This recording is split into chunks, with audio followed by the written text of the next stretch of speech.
Excuse me, I didn't mean to post it. Welcome everyone to our inaugural EDGE program.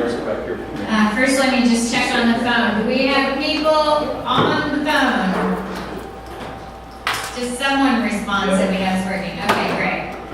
We actually had 47 people sign up for this today, so this is awesome, including people who are calling in remotely. So glad everyone's here. Today we have with us Dr. Eric Reinhardt, who actually came to us through our insurance program, which if anyone has any questions about this, Melissa can explain it. But through our insurance program, there's an entity called Matrix, who then has people like Eric, who are a resource to us to talk about all sorts of different topics. And we are having Eric this month and another woman coming in actually next month talking about stress management. So I'm going to let Eric tell you a little bit about himself. Thank you for coming. All right, good afternoon, everybody. I'm not comfortable with the microphone, so we'll play with this. But I'm a clinical psychologist. I'm a contracted through Matrix. So Matrix is a company that does like we were just saying, employee assistance program and do counseling and testing and some executive training and coaching and stuff. But my big job, or my full-time job, is as a Chillicothe VA. That's why that's down there. So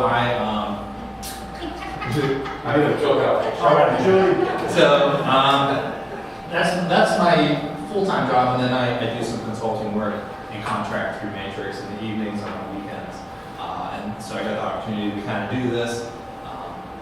With Chillicothe, I work in the primary care mental health integration, and I'm also the workplace violence prevention program coordinator. If anybody works with the government, then you know there's tons of like alphabet soup abbreviations and stuff. So that's part of what that is. So I have my master's in counseling, and I went back and got my doctorate in psychology. So my impression is, and let me ask you guys first before we get too far ahead, what's everybody's impressions of interpersonal communication, or what do you already know about interpersonal communication? Nothing, right? And so, and as I got asked to do this, I was like, what the heck? No, I knew what I know, but I know that like you get trained at like a clinical level, right? So part of this is learning how I had to adapt. Well, we get trained as psychologists in like a clinical level to what do you guys do in like a business or more of a professional setting. So with that, I want you to, so this is kind of an exciting opportunity for me. I get to step outside of my box a little bit, get to come in, get out of the office. So I'm excited to do that, and I'm glad to see so many faces. I had a momentary freak out. Oh, 47 people. I don't know, in my head I was like imagining 20 or something, 15. So that's awesome though.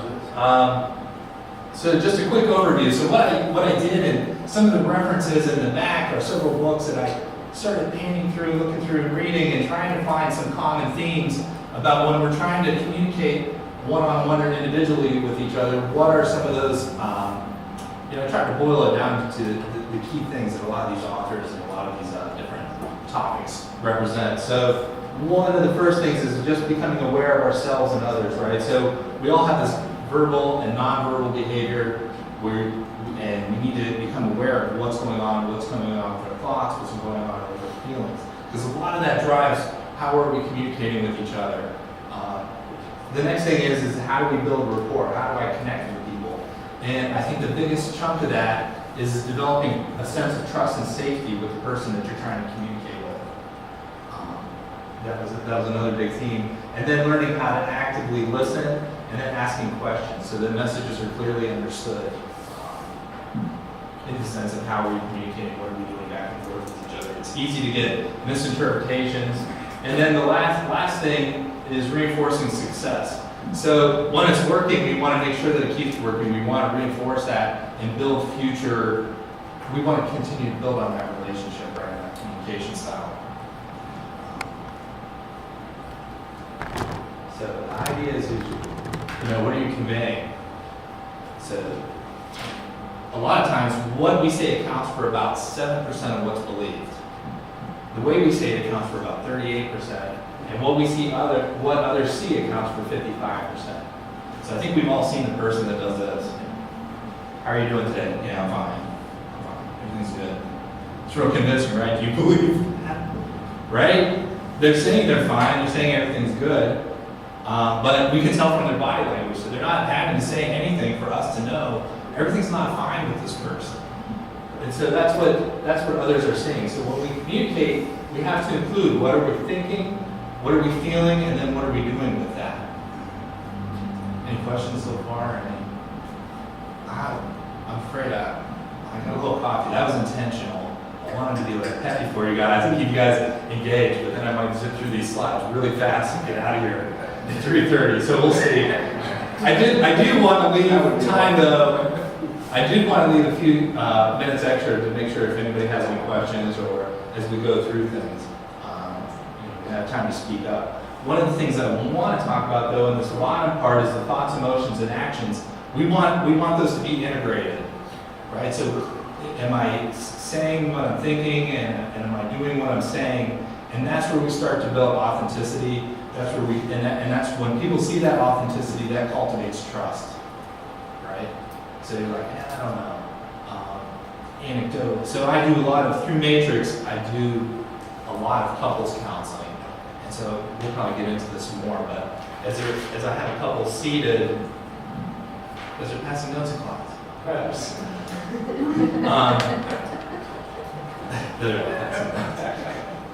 But I'll have them seated where there's an end table in between, and there's some objects. Usually, there's it's not a good day for a therapist unless somebody's crying, so we have tissues, and we've got some other stuff sitting on that little end table, and I'll have each partner ask, okay, if you were to draw a picture from this side and you were to draw a picture from this side, would your pictures look the same, right? So if I'm standing here and I draw this, is it going to be the same picture as if I were standing here and draw this? What do you guys think? Are the pictures the same? No. Which one's right? Right. So sometimes what happens is there's validity to each person's perspective, right? So how I'm seeing it and how you're seeing it, or even as we're sitting in this room, it might be very different how we're seeing it, but there's validity to that. And what ends up getting lost is we don't value what that other person's thinking. I tell a lot of my couples, what happens is I'm usually trying to wrestle somebody into their other perspective. I'm trying to convince them this is the right way to see it. And they're like, no, this is the right way to see it. And so what I encourage people to do is I got to step over here to see how are they seeing it. I'm not trying to convince you over to my side. I'm going to try and understand things from your side.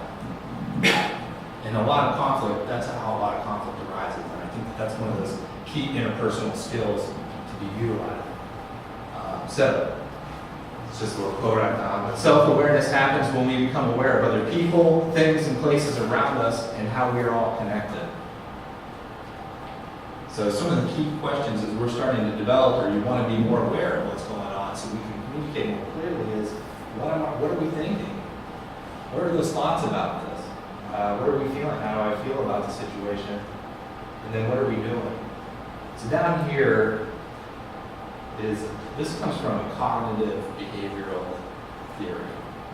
And I like to draw sometimes. But this isn't always linear. So right down here I have situation, something happens, I have a thought about that, the situation's interpreted, a feeling occurs as a result of that thought, and then I act, I respond according to that feeling and those thoughts.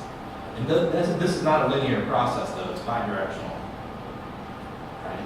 So if I'm working with somebody that's depressed, I'll draw this in a triangle, but maybe I get up, I tell myself it's a great day, so I jump out of bed and I feel good, right? Or I'm telling myself, or I feel sad, so I lay in bed. I tell myself I'm a worthless piece of crap, I lay in bed all day, which leads me to want to lay in bed the next day. Sometimes it'll feed itself. But these are all bi-directional. It doesn't matter where you start, whether it starts with a feeling, whether it starts with a thought, or whether it starts with that behavior. These all kind of interconnect and interrelate in that way. So we have to start to be aware of what am I doing, how am I communicating, and how's this coming off, particularly in conflict. So I don't know how Dave's gonna be so mad if Dave's the only name I know of. Michelle was. So, but I was like, man, he's gonna be so mad if I ask him this, and so I hem hard. I don't ask it because I already anticipate him being mad. I've already told myself he's gonna blow up if I tell him this. Then I'm already gonna start acting in a way that, right? I'm already gonna start treating that. I'm gonna dance around it or whatever I'm gonna do. So I need to be aware of what are those thoughts, what are those underlying things. How am I feeling about this? If I'm anxious about this. So we have to know ourselves, others in the environment. So there's a lot of unseen influences. So I want to think about as we're all in here, we all have prior life experiences, right? Our level of stress, oh my gosh, impacts our ability to, there should be a I think process information is what that's supposed to say. It impacts our ability to process information. What happens is so I'm probably at like more of a moderate level of stress, and you might be at more of a mild, or, this is like run of the mill, and that we stand up here after talking at the moment. So you're not particularly stressed out, but as a person's stress level increases, my ability to take in information decreases. So what happens with that is we have to be aware of, if you guys are working on a project, stress is high, I can't take in anything, or I'm just trying to figure out this one thing. I can't think about all this other stuff right now.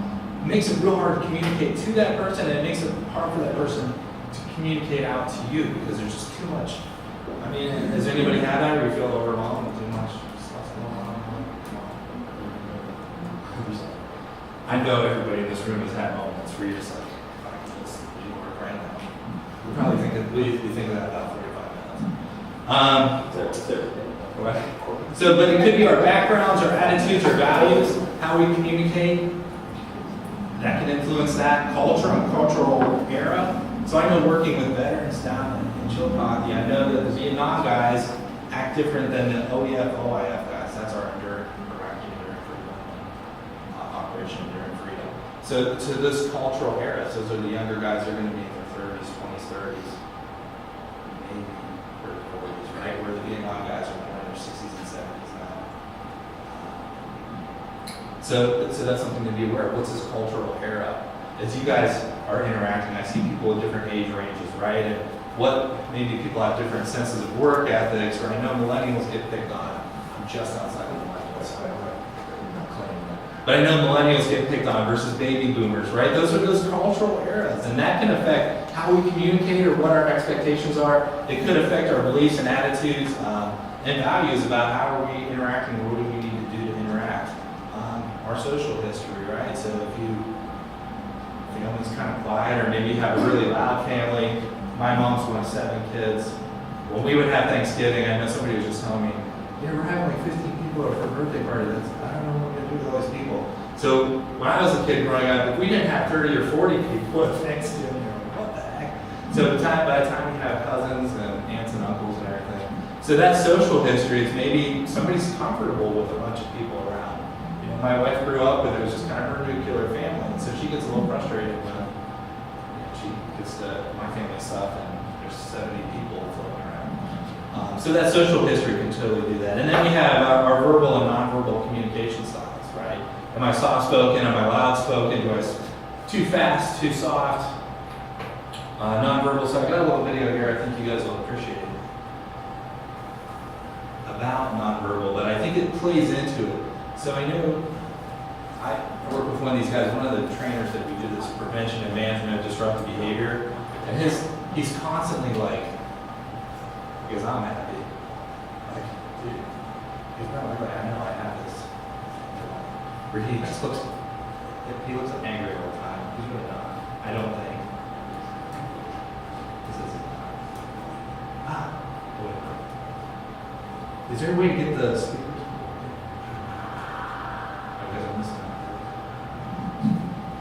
We're right there. No stress level there. Yeah. Already planned it as I was walking.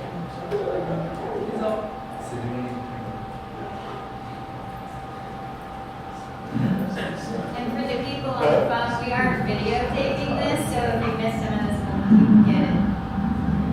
No, the speaker's on.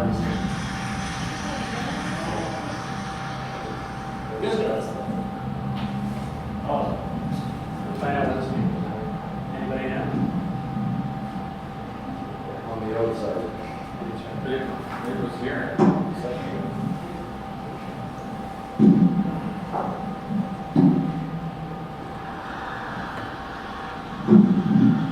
be fair, I didn't know we were having video. It's not to say that I don't put it back from time to time.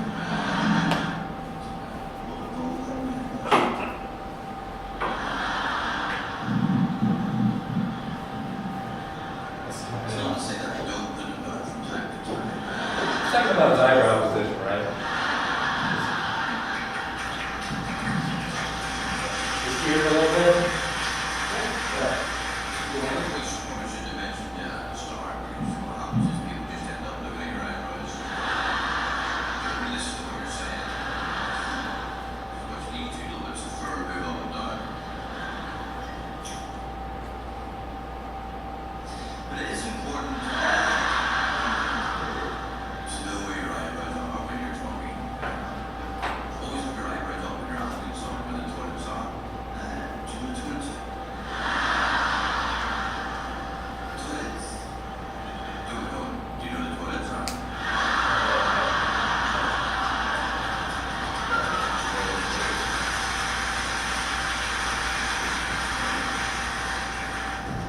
Or, is that your daughter? Comedic timing is everything in this talk. It doesn't work. Yeah. Sure. Do you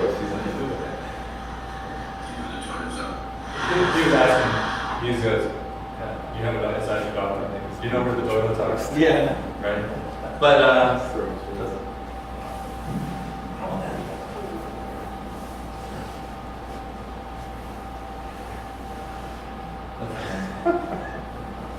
you get see this one? This nail on the head, he's laughing. It's awesome.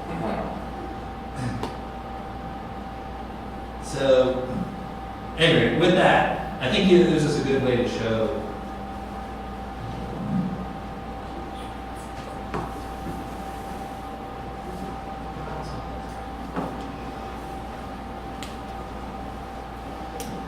Anyway, I think what we need to do, part of that I was showing you is a lot of times it's our body language, and if it's more open, where if it's more closed, right?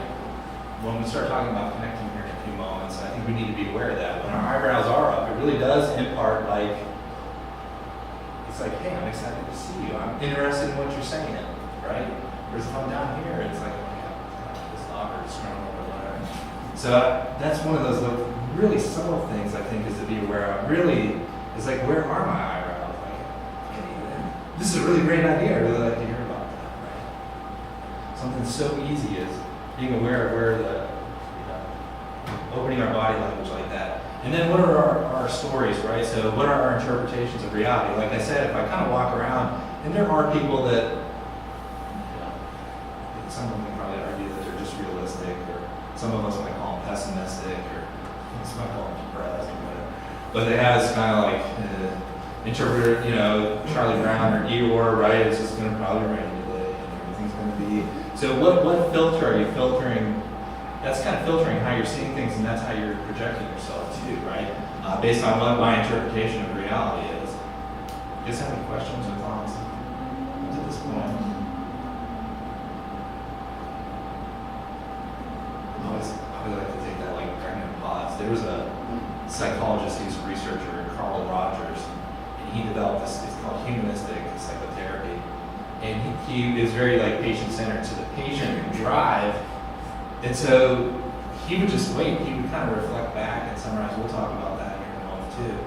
But he would wait for the patient to say something. And so there's like this famous recording of him sitting for like 60 minutes, silently waiting for this other person to talk, because he wasn't going to drive the situation. So as therapists, we're trained to have those, like, I think most of us are uncomfortable with those pauses, but sometimes you just have to let them sit there and wait, right? There's a lot of fruit that can come out of that pregnant pause. So with that awareness, I want to go in, like I was just talking about that body language, right? So that's some part of our nonverbal behavior. So when we're communicating with each other, what's our body saying? So I'm trying to be aware of, I'm trying to give you guys like an excited to be here today, body language. So if I was just kind of sitting up here and doing this would be like a way different presentation, right? Apparel. So You guys probably didn't know, so I got bar marks on today, right? Those are some. I do that because it down Chillicothe is. I'm shaking head, like just regular folks. They're not dressing up fancy down there. I don't know. This level of work today. I don't want to overdo it. They don't want to underdo it today. I don't want to come in, t-shirt and flip-flops, but I didn't want to come in a three-piece suit either. So I wanted that apparel is communicating something too. I want to be where do I need to be on that? Personal space, right? So in this setting in an audience, this is probably very comfortable. But if I ever start to really get into somebody's space, I'm not supposed to leave the brain there. But if I were get in. Real, you know what I mean? How many have been in an encounter where somebody's like, you're kind of like walking back and you're like, this is too close, right? And that personal space is very variable. It depends. So sometimes when we talk about that culture and that cultural era, folks that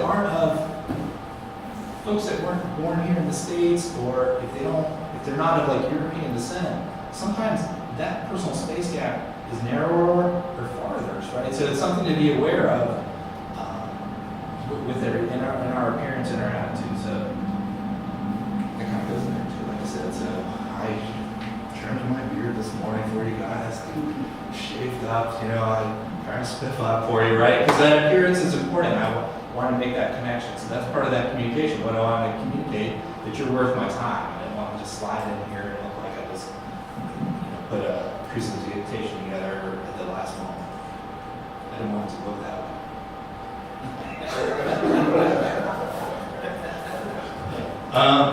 And again, my verbal behavior, right? So what's my tone of voice? What's my voice volume? Is my verbal behavior, am I coming off defensive? Well, I don't know. That wasn't my fault. I don't know who did that, right? I'm already starting like, when we get into connecting, then that's already kind of starting to imply.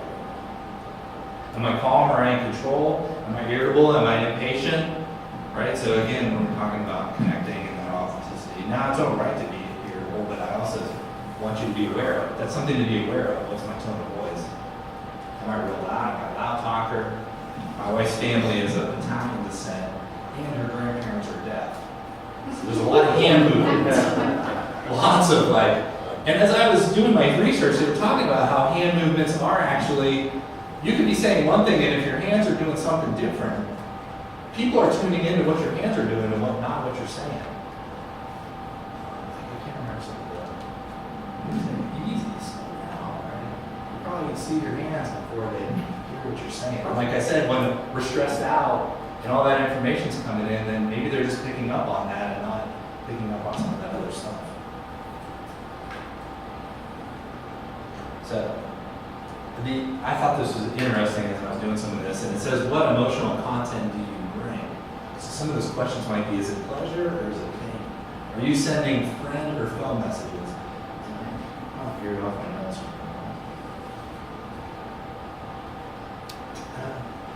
Yeah, see, I did. I should have kept open my pages. With that openness, I don't know if you guys have ever noticed, but with like a body posture, so people that identify as Christian, you've probably seen depictions of Jesus, right? Doing this. What if you're doing this, right? It's not very, or I know I just happen to know there's a lot of Buddhist imagery where the Buddha's sitting cross-legged with his hands up, right? So that hands up is kind of an openness or a receptive posture. Whereas if somebody's doing this, right, and in one of our groups, we would do that. We would have people kind of sit and put their hands up.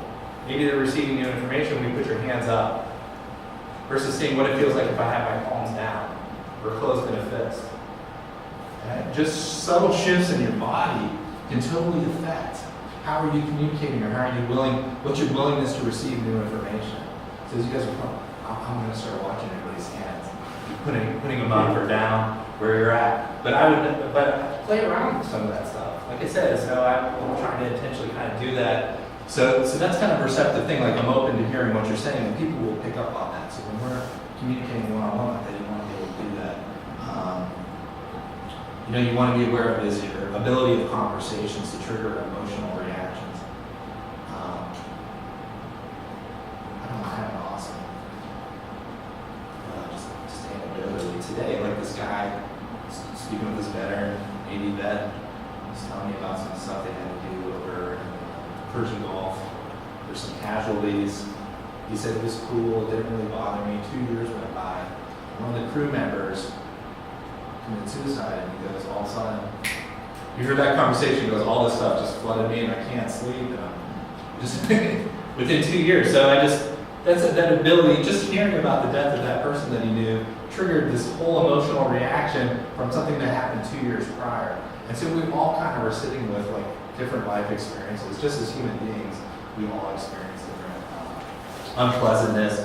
But those conversations can bring up, or if I'm working with couples, we kind of talk about this enduring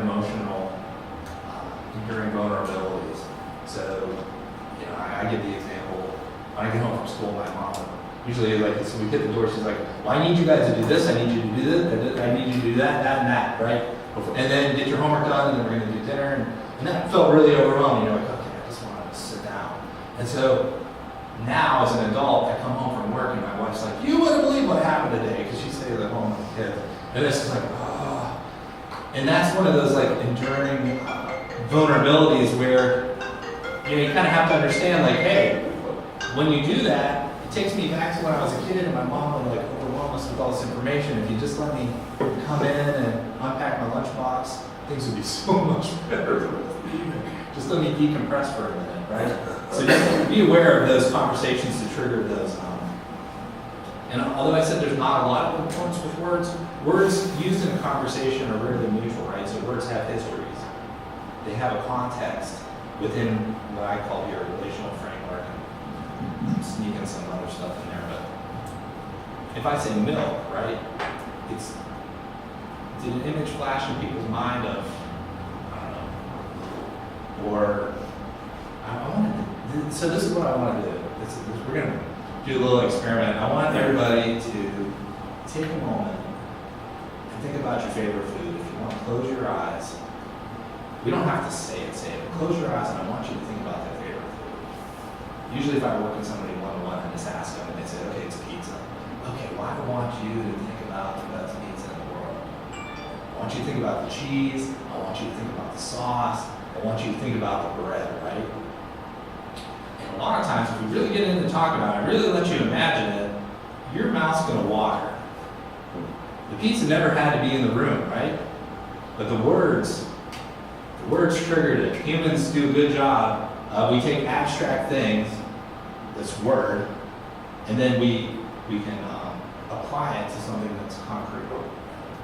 It's a cup. I know that's a cup. So at any rate, we can do that. We can apply these very abstract things to concrete objects, and that can get transferred around. So they do have context. And what one word might mean to me might mean totally something different to me to other. But I think we have to be aware that we have these sensitivities or that words have meaning within context. I was just thinking, it's kind of like, I was just thinking, so I was trying to think of examples to give everybody as we're doing this. So one of them is, so my brother committed suicide about 16 years ago. But one of those sensitivities, did anybody ever do this? I forgot. That's how my brother killed himself. Shot himself in the head. So think about how powerful, it doesn't, obviously I can talk about it, I'm not very powerful. But that's one of those body language things that we kind of do every day that actually can have a powerful meaning to somebody else, right? And so I think that's something to be aware of, what the body language is or how we utilize words. Again, words have a context within a relationship. I didn't have a good word. The only thing I can think of is usually we'll do in group, we'll have a lemon exercise. I imagine somebody biting into a lemon, right? And then some people would go, but there's no lemon there. But that's the power of words sometimes. We can have a real reaction to that. Or like I said, if your favorite food, your mouth might start watering. Or you feel like you're stalling up here and then your throat gets dry.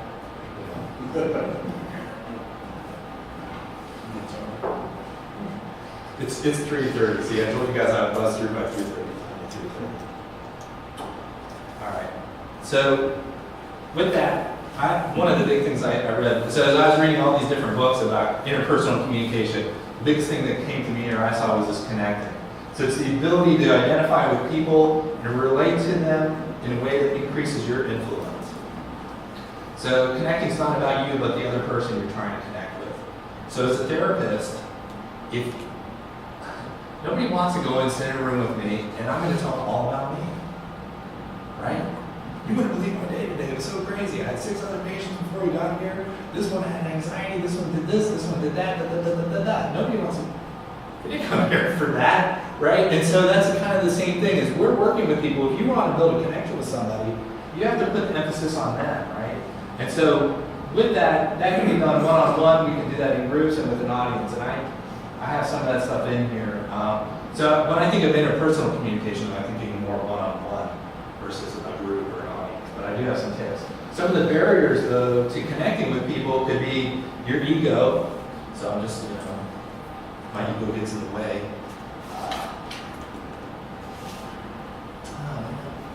The other thing, I do want to step back before I go on. I gotta keep an eye on those. So when they were talking about having that context and words having histories, one of the references, they were talking about this pharmaceutical company, and they're trying to do sales with doctors, right? So what they were trying to go, they were using what they call a feature and benefits model of selling. So, but then when their physicians would raise concerns about the medications, then these salespeople were taught to handle the objections. And when you start thinking about handling objections, it starts to frame it like it's adversarial. I gotta handle this objection that they're doing. And so what it really turned into, these the physicians were starting to feel steamrolled because it's like, well, I have this, I have that, and then they're trying to counter, and I'm trying to handle these objections and answer these questions. And then as they felt steamrolled, they got more resistant about, well, I don't know that I really want to work with this company because you're trying to steamroll me into buying this product, and I'm not even sure I want to do that. And so what they ended up doing in it is they did this kind of analysis. They started to reframe it as opposed to handling objections. It's more of a request for additional information. So instead of thinking that the physicians are objecting, they're actually making a request for additional information. And so one of the key points was we need to put the relationship before the task. Right? So now I'm trying to help you. You need additional information, I'm going to help you, I'm going to give you this additional information. I'm not trying to counter-argue your objections. Right, does that make sense?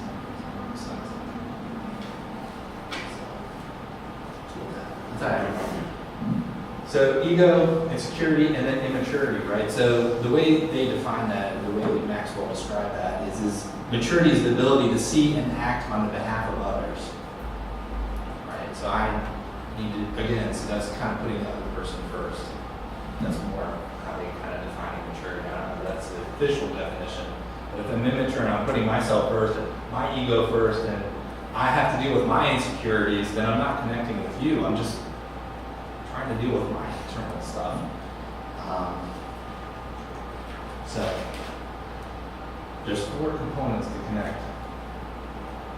So the big 4 ones are what people are seeing, what people are understanding, what people are feeling, and then what people are hearing. So when we're trying to connect with what people are seeing, we want to eliminate some of these personal distractions. So I dyed my hair back to brown, so you didn't see a lot of pink in here. You would have been focused on my hair, and you weren't connecting with me, right? Expanding the range of expression. So hopefully I'm not doing a monotone voice the whole time telling you about what's going to happen next on the next slide, because now you're probably like, okay, when's this going to end? It's almost 4 o'clock on Friday. I'm losing this on, you can see I'm not building connection with you right when I do that. When you're moving, I want to move with a sense of purpose. I used to do that. My roommates used to say I walk like Gandhi, but Gandhi always had like, I got someplace to go. You guys are sort of important to me, but I don't know if you really, you know what I mean? Like you're kind of lackadaisical. It doesn't impart that sense of importance. So what are people understanding? Are we connecting intellectually? Am I putting things in terms? Am I putting things, am I on the same level? or come in here and talk over your heads about some, I don't know, some psychological, my wife calls it psychobabble. So if I was to give you a bunch of psychobabble, I'd lose you though, because you're like, what the heck? You just spent an hour talking about God knows what, I have no idea. That's what I say, I just tucked that thing in there about that. Those came out of relational frame theory and a whole bunch of them. But you guys don't really care about that. And then what people feel connecting emotionally, right? So there was probably a moment when I shared with you about my brother that it was like, oh, I can't believe that happened. That sucks, right? You're starting to connect emotionally. So that's that kind of connection. And then when people hear, so we connect verbally. So with those distractions, I wrote this down here. So in our society, he talks about, multitasking, texting, checking the clock. If I'm in session, and I am guilty of this every once in a while, I work a full day, chill coffee, I drive up, spend about 3 or 4 hours. So sometimes that 8 to 9 o'clock appointment at night, I'm kind of peeking at the clock, right? Like, oh my gosh, it's 8:30, is it almost 9 yet? Depends on who the patient is. But if you were the patient and you saw your therapist peeking at the clock, you're not really connecting, right? You're like, man, this dude's bored with me. He wants to get out of here, right? So those are some of those distractions that we want to be aware of. It would be fun, if we're really kind of talking, but I'm like, okay, walking down the hall, yeah, let's talk, but I've got my phone out. Again, I'm not really being able to connect. Those are the things you want to be aware of. What am I doing? What am I not doing? So when I'm in a 99% of the time, when I'm with an appointment with somebody, and I'm in that office, I'm not looking at the phone, my phone's on ring. I do have to monitor the time to make sure I don't go over, but that person's got my attention. So when you guys are communicating with